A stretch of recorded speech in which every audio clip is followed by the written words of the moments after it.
Audio export in WAV in Adobe Premiere Pro free editing tutorial. Step 1 is to drag the video or audio that you'd like to make into a WAV audio file.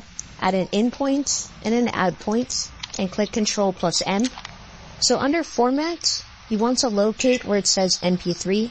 Now unfortunately Adobe Premiere Pro doesn't have a .wav, but I'm going to show you a cool shortcut and a tip and trick on how you can get that completely for free. Okay, so go under to Google Chrome or Microsoft Edge or your search engine and type in WAV converter. In this case, I'm using the first option. I'll leave a link down below or you can see it on the screen. Once you open up the website, click Choose Files.